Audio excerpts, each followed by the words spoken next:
you woke up with somebody in your bed on top of you.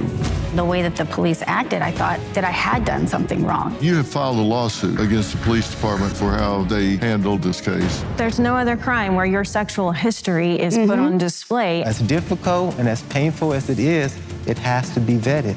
Did you actually have procedures done so if this happened again, you wouldn't wind up with a rapist baby?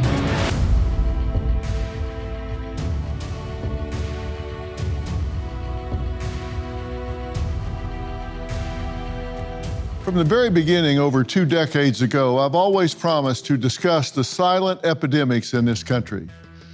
The issues that leave so many suffering in isolation and afraid to seek help. And tonight's topic is very consistent, right on point. Shockingly, every 68 seconds, someone 12 years old or older is sexually assaulted in this country. That's nearly 500,000 children, mothers, sisters, and friends. To put it in perspective, that's enough survivors to fill nearly 11 baseball stadiums.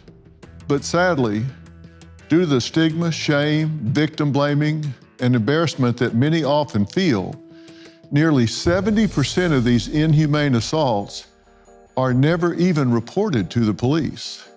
And you know what's worse? Even when a woman is courageous enough to come forward, they rarely get justice because the incarceration rate of these violent perpetrators is less than 3%. That leaves over 450,000 sexual assault predators walking free on our streets, in our communities, right now. My first guest, Julianne, says she was sound asleep in the comfort of her bed when unknowingly an intruder broke into her home, made his way towards her bedroom. Then the unthinkable happened. Julianne was violently awakened by a predator sexually assaulting her while she desperately screamed for help. She said she's here tonight to share her story of survival so she can help others begin to heal. The evening I was sexually assaulted was very traumatizing. It was around 2:30 or 3 in the morning. I woke up and there was a man on top of me. I started screaming. My roommate was tied up and could hear me screaming. My life was never the same after that night because it happened in my home, in my bed when I was asleep. I never sleep well again. I wake up soaked in sweat and having nightmares every night. The one place you're supposed to feel safest is your home. And when that's taken away from you, where do you feel safe? It changes you in ways that you wouldn't expect. I always want to have a certain amount of light at all times. There's never a feeling of safety. From the night it happened, I started staying with a friend of mine, and I was never alone. I don't go anywhere after dark. Even though my assault happened in my home, I know a lot of women that have been assaulted because they went out alone and a man saw them as a target and drugged them. I am constantly thinking about protecting myself. Looking in the back seat, carrying a weapon on your keychain, doing the self-defense classes. Think what you're wearing, like, can I be strangled with this? Analyzing where I am, what's around me, where the escape route is. I have to be seated a certain way. I don't like crowds. I used to be fun. I don't have relationships with men anymore. I removed any chance of ever having children because I would rather never ever have a child than have a rapist's baby. I'll never get married because I don't trust men. Julianne, thank you for being here. And I don't mean just thank you for being here. I mean, thank you for choosing to be here and talk about this because it would be a lot easier not to, wouldn't it? Yeah. Why did you decide to do this? I think that this is a topic that really needs to be brought to light because there's so much that people don't know about how the criminal justice system treats women. I just think it's really important that we start discussing this on a broader scale. I don't think it's healthy to ask someone that's been through what you've been through to relive the details of something, but I'm not going to ask you to do that now. I appreciate that. But what I do want to talk about is how you felt after the fact. At some point, the event itself ended, but the trauma just began. Correct. I think initially I was really in denial in a very strange way where because you're asleep. So you kind of hope maybe it's a dream and that it's not really happening. But even that night at the hospital, I was like, maybe this didn't happen. Maybe, and it's very strange, psychologically you have this cognitive dissonance, right? Yeah, exactly. Of like, your bed's the safe place, your home is your safe place, and it had been a really chill evening. My roommate and I played some music, we went to bed, and then you wake up with this violent attack. And, she was screaming, I was screaming. She was tied up in her room, so she couldn't help me. But then when the police came in, they kicked down the door. They were screaming and yelling at us. They pointed guns at us. They wouldn't let me put clothes on. I was like just in a robe. They made me go to the hospital without clothes, which was completely unnecessary. They acted like they were really angry to be there. So because of the way the situation escalated and the way that the police acted, I thought that I had done something wrong. Maybe I did mess up. Like, what did I do? I didn't understand why they were treating me that way. Just like, well, why do you live in this neighborhood? Well, why did you walk home? What were you wearing? Were you offended by the question Yes. in the moment? Yes. I told them what I was wearing. I said, but I don't know why that would matter. It didn't feel like they were asking me because they wanted to investigate. It felt very much like we're asking you because what did you do to bring this on? I would not be stupid enough to ever tell you I know how you feel. I will tell you I've talked to a lot of sexual assault survivors, and one of the things they've told me after the fact is that one of their reactions was to kind of knee-jerk run from their femininity, try to hide it. Did you have that reaction? Oh, God, yeah. I just pushed it down. I pretended like it didn't happen. 2 or 3 weeks later, I shaved my head bald, which you don't do if you're in cosmetology school. It's actually against the rules. I started wearing pants, which I never did. I hated pants. I always wore dresses and skirts amongst my friends, the few people that knew. There was kind of a pre-break-in life and a post-break-in life. And I said, well, I think I handled it really well, all things considered. And 2 of my girlfriends just went like, did you though? But did you really? And I was like, yeah, I didn't miss work. I didn't miss school. And they were like, but you shaved your head and you lost, because I abandoned my apartment because, the police kicked down the door, so I couldn't go back. They didn't care to repair it either. So I left. It wasn't a safe everything. zone anymore. No, I couldn't even go in to get my things. I ended up losing all my records, all my books, a lot of my clothes, my furniture. I just kind of left everything because I couldn't shut the door. So you don't want to go back in a place if you're afraid somebody's going to walk back in. Did you actually have procedures done so if this happened again, you wouldn't wind up with a rapist baby? I did. I had my tubes removed, tubal ligation. Because when Roe fell, I was concerned that, after I'd gone to therapy, it's like, what if this happened to me again? Would I have the emotional wherewithal to get myself to another state? Was your therapist okay with you doing that?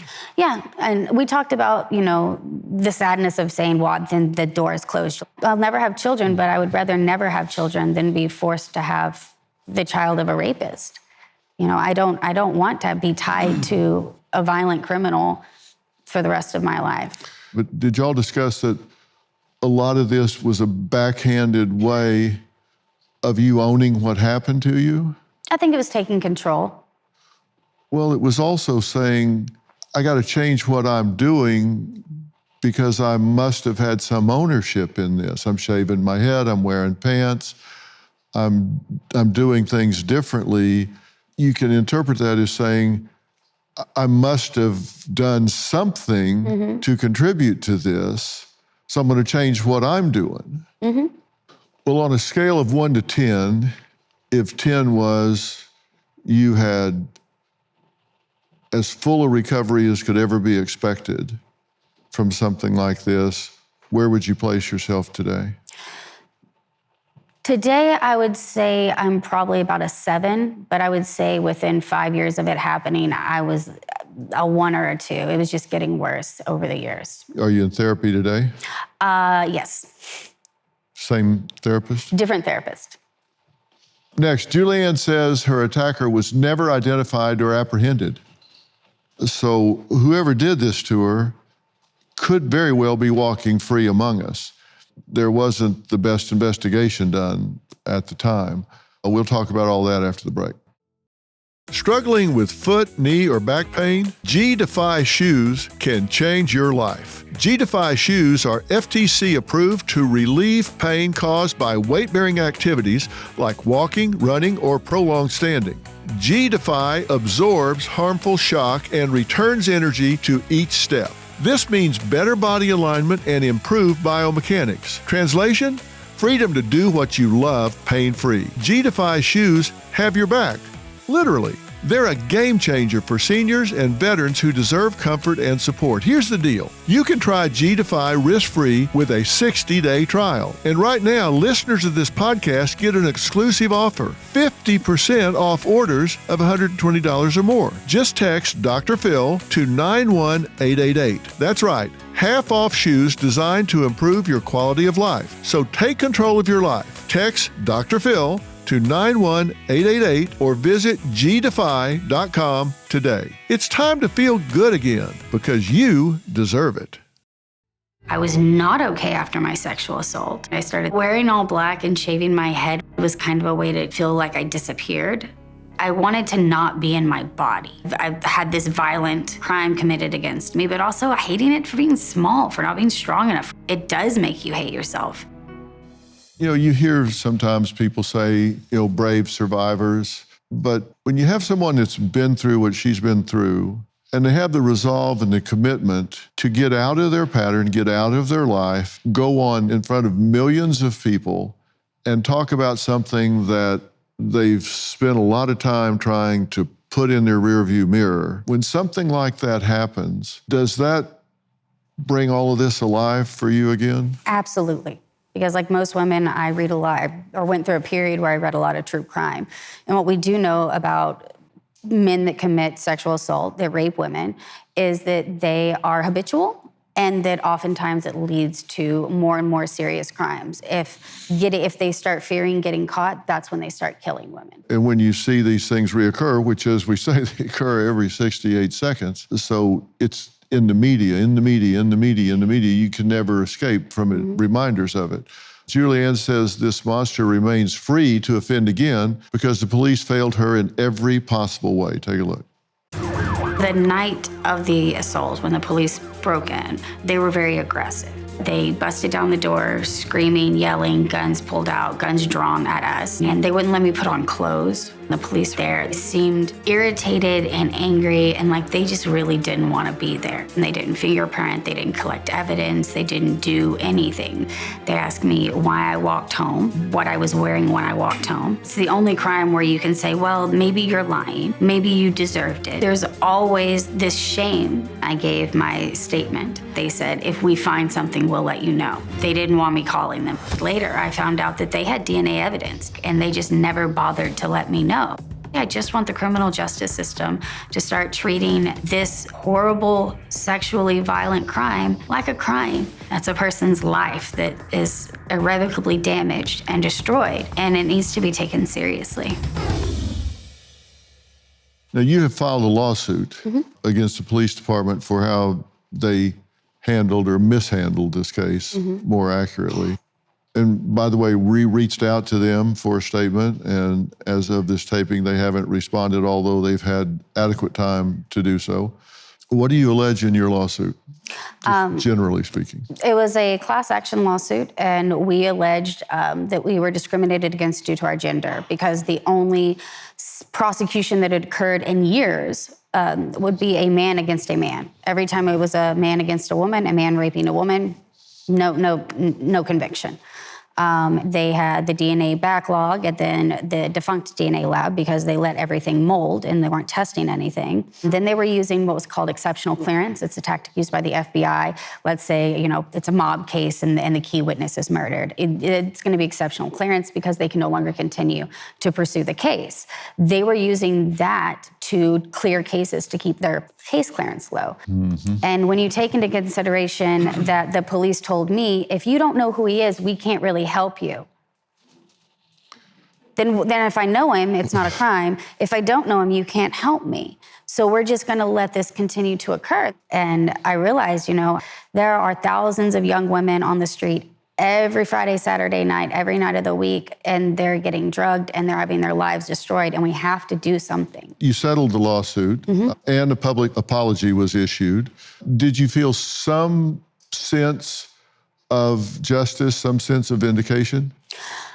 I did. I'm not saying it made it okay. Nothing's going to make it okay. Yeah, from when I first started my advocacy, I was with a group, and I remember coming into our first meeting and saying, this is what happened, and telling them, no, you don't understand just how bad this is.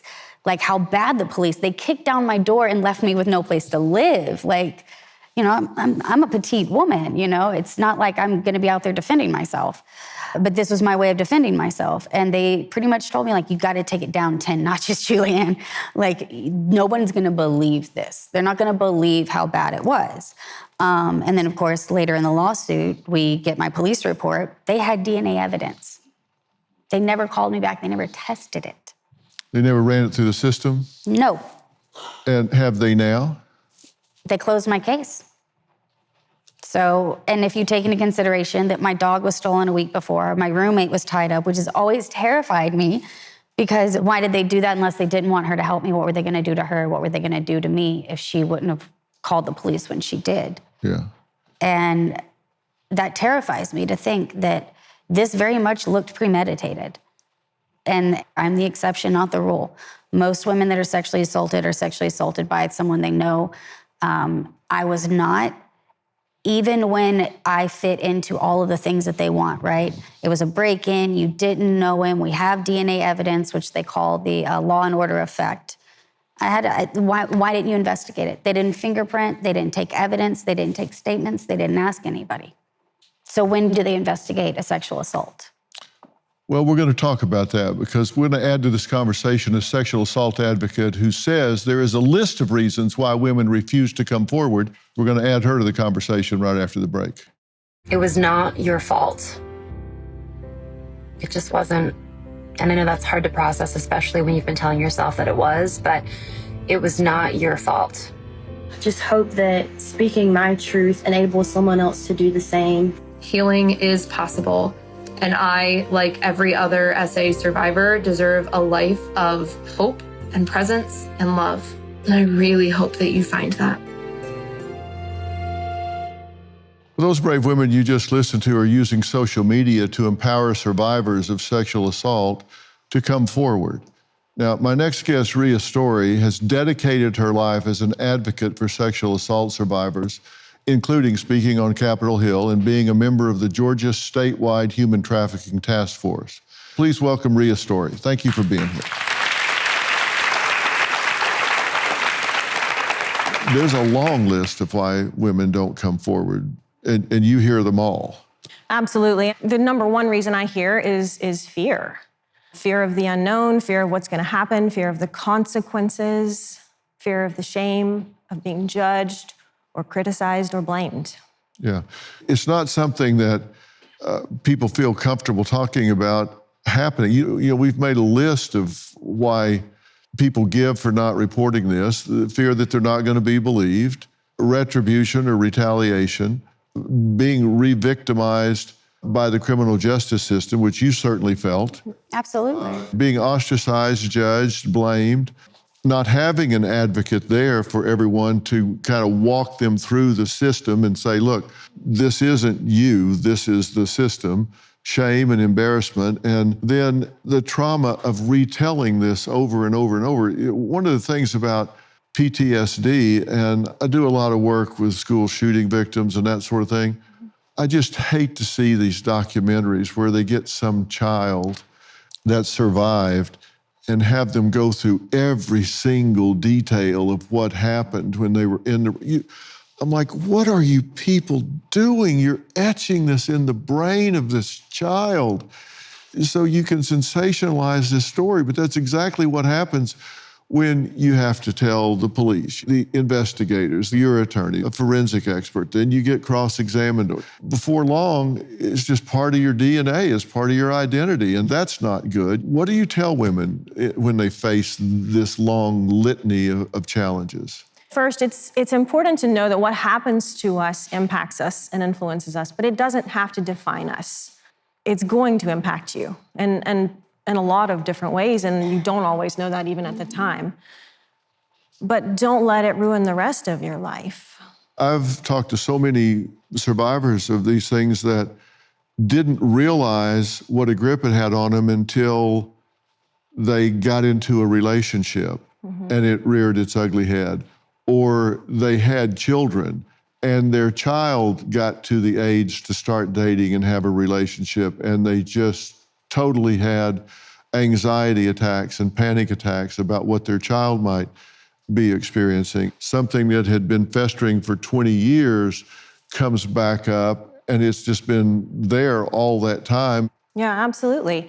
And sometimes it's the little things that you don't necessarily expect that bring it to life as well. And sometimes those are almost triggering moments in and of themselves, unexpected occurrences or something like that you don't expect, that you don't plan for.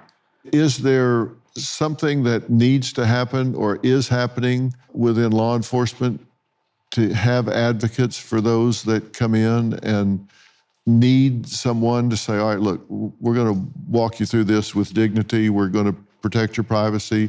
You're going to have to answer questions. You are. These are allegations until they're proven, but that doesn't mean you have to be beat up along the way. I think there is some work in that space, but I don't think there's enough. I think in general, many women who do find the courage to report don't understand that there's not a lot of clarity around the process of what reporting looks like, what would happen if this goes to an actual trial. And that was the case for me. There could be a lot more clarity around that process, certainly. A criminal defense attorney who says it is his duty to challenge everything an accuser claims when it comes to protecting his clients from sexual assault allegations. We're going to add him to the conversation after the break. $36 trillion. That is the U.S. debt, and it gets deeper and deeper by the day. Our debt has never been higher, nor have the stakes. The government is looking to slash the federal budget by $2 trillion, and no one knows what that will mean for your job, savings, and future. I've seen a lot in my time, and there's one thing I know for sure. You need to prepare before it's too late. I trust Preserve Gold to help protect my wealth, and I strongly urge you to do the same.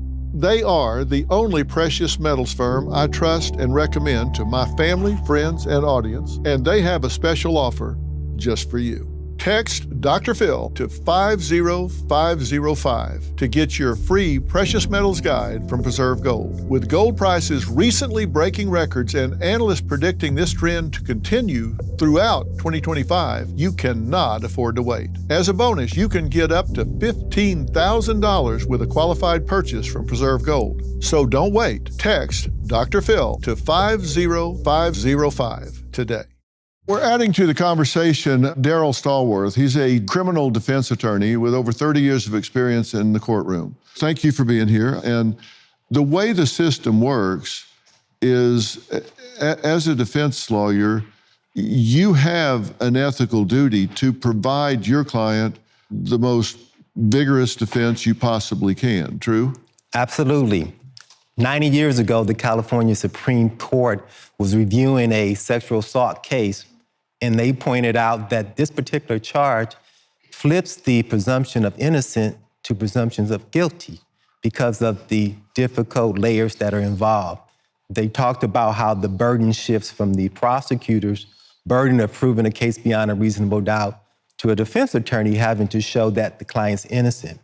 So I am understanding that and appreciating that over the 30 years I've seen those challenges, and I know that I have to provide a professional, strong challenge to every accusation. You owe it to your client to do it, and it's unethical if you fail to do so. It's estimated that between 2 and 8% of allegations are false, and when those allegations are false, the consequences can be devastating for the person but tells us that 92 to 98% of the allegations turn out to be true if we believe those statistics. Has the system gone too far? The system requires that those things and those accusations be challenged because the mere statement by someone is never going to be enough by itself to carry a case.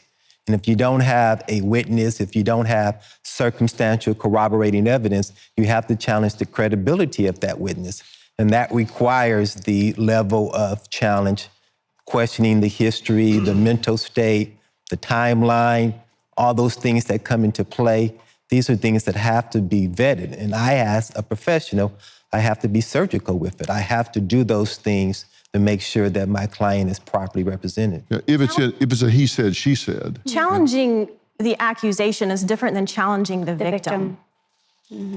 I understand that, and I can appreciate that from your perspective, but when a jury has to make a decision on whether or not the accusations are credible and trustworthy, then you have to challenge that person. You have to put into perspective that if someone's making a statement that they saw a green truck down the street, then you've got to ask them, where were you standing? How do you know it was green? What was your mental state like? Do you have a history of not being truthful? These things are things that have to be asked. And I know they're uncomfortable, and I know they're difficult, and I know it's traumatic, but they have to be asked. I've had a number of cases over the years where people have made these accusations, and it turns out that they've talked about things that are impossible. They talked about things that are inconsistent with what they said before. They've said things based on bias or motive that comes back, and we find out that they're not being honest or truthful. So as difficult and as painful as it is, it has to be vetted. I take issue with what you said. You're quoting a statement from the Supreme Court for 80 years ago. You are aware that until 1992 it was legal to rape your wife in this state, right? So when you say that it's guilty until proven innocent, I find that completely the opposite. She's lying until we can prove that she's not. But when someone's accused of sexual assault, the social media and the public image that presents itself creates this sense of this person being guilty. If you take for 1 second just the idea of what it would be like if you have a son or a nephew, and that person's accused of sexual assault, that person becomes canceled. That person becomes defamed. That person becomes a lot of trauma. You are conflating what we do in the public eye with what is legally done. There's a very big difference. Okay, there is no legal consequence, but there can be accountability through societal norms. Let's talk about the law, though. What are we doing to actually investigate and prosecute rapists? I consider myself an advocate for in the criminal justice system above all else. Everyone deserves a defense, first of all. But do you really need to bring up everything a person has ever done in their entire life, whether they've ever had, have you ever been to therapy? Oh, then obviously you're unstable. There's no other crime where your sexual history is put on display as when this is brought out into the open. Your history of being credible, your history of being truthful is relevant when you're making a sexual assault claim. It doesn't have to be a past sexual relationship. I want to know whether or not you've ever lied about something before.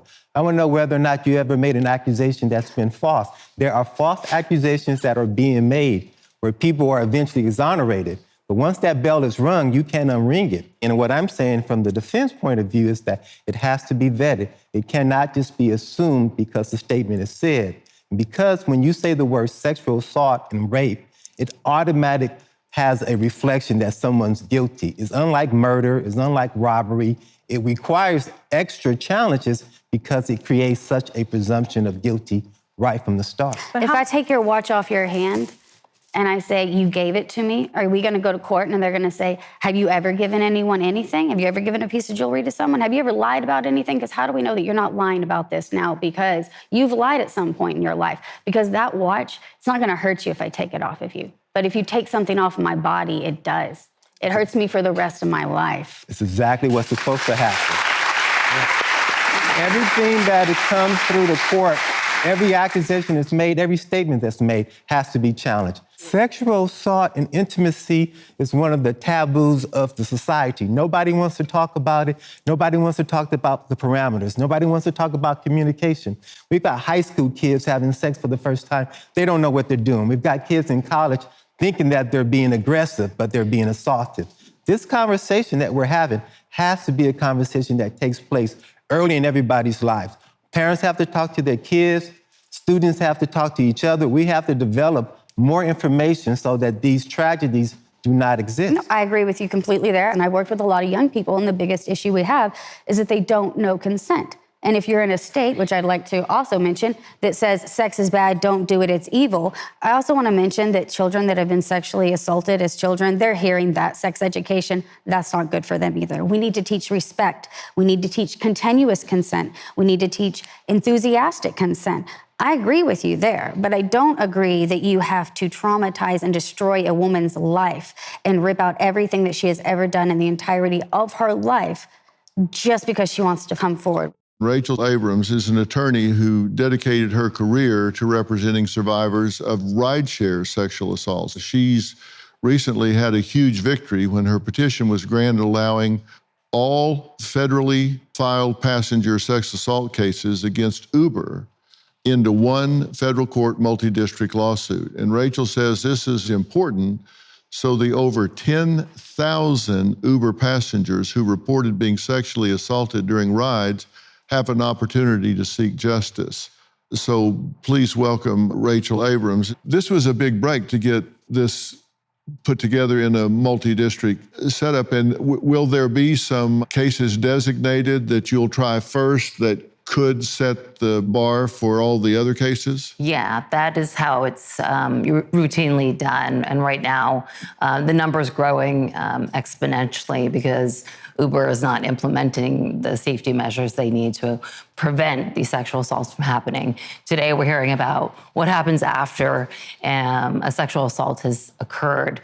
But what I'm trying to do is prevent sexual assaults from happening so that I don't have, I currently represent over 3,000 women that have been sexually assaulted by Uber drivers while using the platform. Do you suspect that out of 10,000 cases that some of those are people just jumping on the bandwagon? No, those are actually verified. Those are statistics by the rideshare companies themselves. The numbers are way higher than that because those numbers are skewed in their own safety reports. We believe that there's probably hundreds of thousands of sexual assaults that have happened on platforms. Yeah, sexual assault survivors. Many don't come forward. We know about 10,000 that the companies have, in a very short period of time, come forward and said, these have happened. So imagine the number of women that have not come forward to tell their story of what happened to them. What percentage of women riders does that represent? We don't have the exact number, of course. It is the future of transportation. The convenience can't be understated. There's billions of rides a year, and I know what Uber will say is this is a very small percentage of the total number of rides where a sexual assault occurs. But first of all, one is too many. But if they could implement safety measures like putting cameras in the vehicles that are mandatory and can't be turned off, then the significant portion of these sexual assaults would be prevented. Uber did give a statement. Sexual assault is a horrific crime, and we take every report of this nature very seriously. And while we cannot comment on pending litigation, we are deeply committed to the safety of all users on the Uber platform. We have pioneered numerous features and policies that are standard in the rideshare industry today and continue to invest in building features to help make the platform safer. Uber further wanted to note, and this wasn't part of their statement, it's just on background, that serious incidents on the Uber platform are incredibly rare. And they say that probably 99.9% of rides are being completed without any type of reported safety incident at all. Mm-hmm. And your point is, even if that's true, that's unacceptable because that 99.9 leaves a lot of people being impacted. That is correct, and that number is skewed. And if you take out the male riders that are part of that and focus on female riders, late at night, possibly intoxicating, using the platform for a safe ride home, that number is going to go way higher. Well, that's what I was trying to get at, if you had an estimate of that. And Uber has mentioned the safety features, but most of the safety features are with regards to using the phone in the car when a sexual assault is about to happen or is happening, or safety measures that they have afterwards, like hotlines to call. We're talking about prevention. All of the safety features Uber has implemented really go to after an assault happened. Let's talk about preventing them from happening by having cameras in cars and making fingerprint biometric screening for drivers mandatory. They don't do that. It's about prevention, not about what happens if it's happening to you. Yeah. All right, my final thoughts after the break.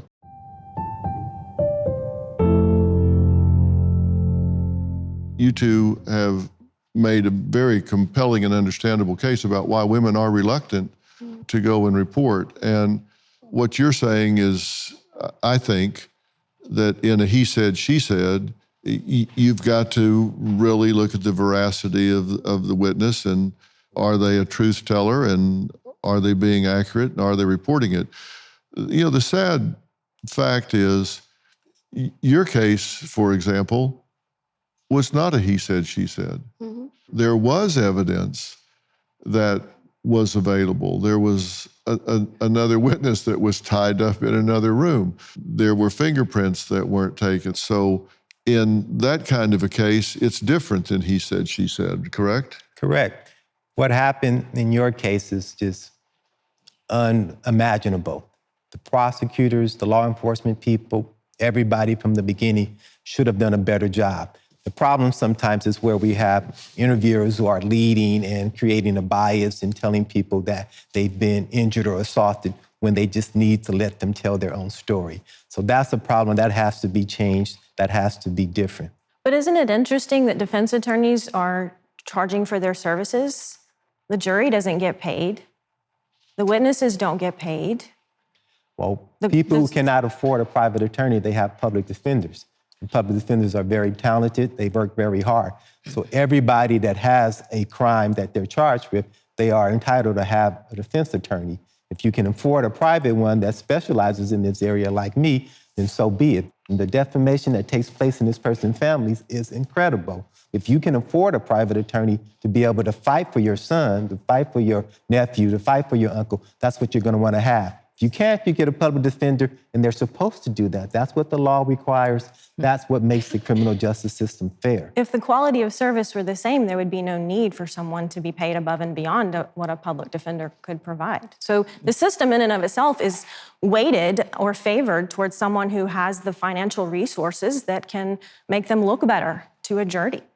That's not what the overwhelming people who work in the system find. I've been doing this for 30 years.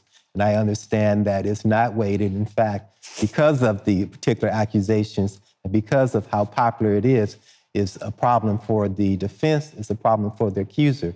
Everybody has to come together and make sure that there is a fair playing field, that everything is put out there and everything that's vetted.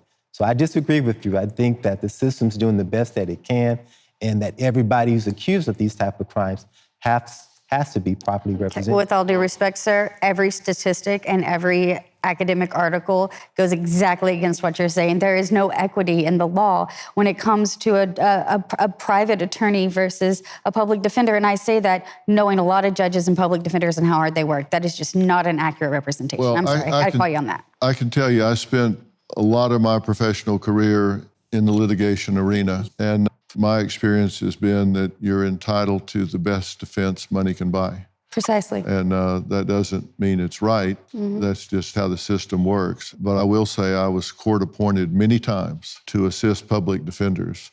And when I came in, they were very passionate and they were very dedicated. They were incredibly overworked and underexperienced. And I often came in and said, okay, you sit over there. And I got some guys with me here, and take notes, and this will make you a better lawyer next time. So it's not always a level playing field. And on the flip side, though, as the victim, we get an ADA. We don't get to even have any input into that. So the victim is up against an ADA, often overworked, often tired, often their first job, couple years out of riding depots, and they're up against 30 years of experience. You've done this hundreds of times. That's simply not fair. Well, I also was a prosecutor the first 15 years of my practice, and I understand how difficult and challenging that can be. I think the biggest takeaway is that there are problems. This is a subjective system. The criminal justice system is not like engineering. There's not a formula that says A plus B equals C. Subjective prosecutors, subjective defense attorneys. Ultimately, if you have to go to a jury, you look for 12 impartial jurors. That's what Dr. Phil has worked on. Finding those people that can be receptive to that, finding people that don't have similar experiences so they're not biased, finding people that could be fair. That's why I'm here. That's why I'm talking about this topic. It's not a popular topic. It's not something that people are comfortable with, but it's extremely important.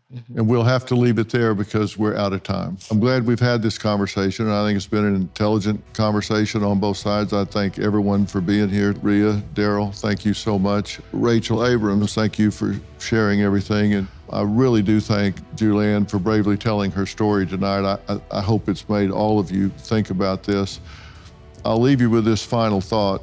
When you do go through something like this, pushing it down is not the way to go.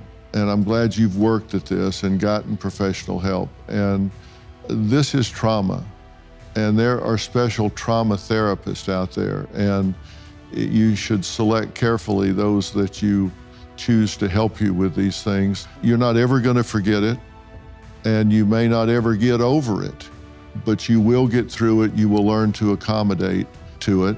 And the thing you don't want to do is feel alone, because the best thing you can do is give your feelings a voice and talk about it so you don't live alone in shame and guilt. You just need to give it a voice and talk about it. Thank you for being here. We'll see you next time.